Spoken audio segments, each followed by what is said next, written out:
Halo semuanya, kembali lagi di Cilo. Hari ini kita bakal ngebuat podcast pertama kita. Sebelumnya, jangan lupa buat di-subscribe, like, dan komen ya.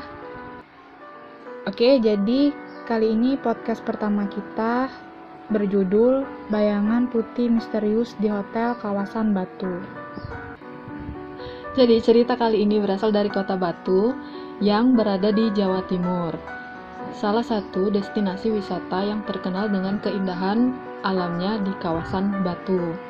Beragam fasilitas wisata tersedia di Batu, termasuk tempat penginapan mulai dari rumah warga yang disewakan, villa, hingga hotel berbintang. Selain kesegaran rekreasi, selalu ada cerita lain dari kegiatan wisata di kawasan wisata tersebut.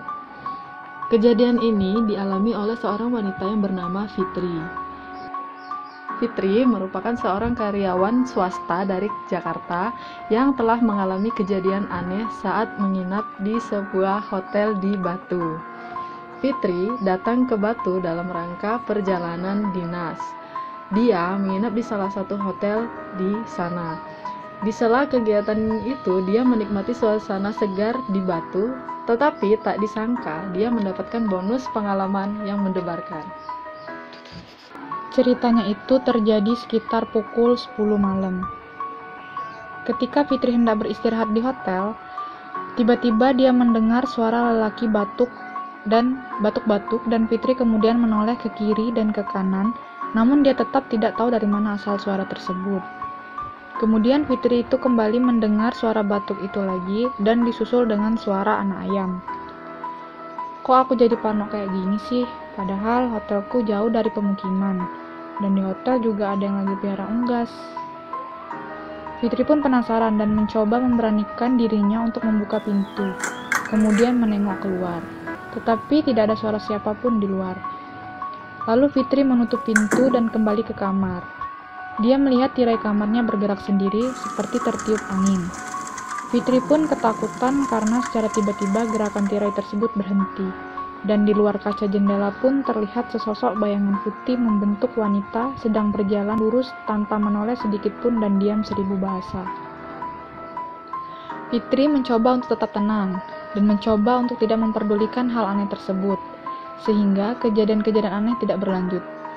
Kemudian Fitri kembali ke kasur dan mencoba untuk tertidur, tetapi tiba-tiba dia merasa kurang tenang. Lalu dia mencoba memejamkan matanya sekuat tenaga dan akhirnya tertidur. Di pagi harinya, Fitri sudah kembali tenang dan tidak memikirkan hal tersebut. Dia berpikir tidak ada cerita hantu yang akan muncul di siang bolong. Namun, keyakinan Fitri ternyata salah. Peristiwa aneh pun kembali terjadi.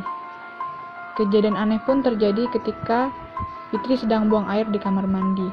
Tiba-tiba lampu di kamar berkedip-kedip. Fitri pun buru-buru keluar kamar mandi untuk mematikan lampu tersebut. Dia menyangka mungkin saklarnya yang bermasalah, jadi dia mematikan saja. Urusan lampu sudah selesai, tetapi kejadian aneh lainnya pindah ke kamar mandi.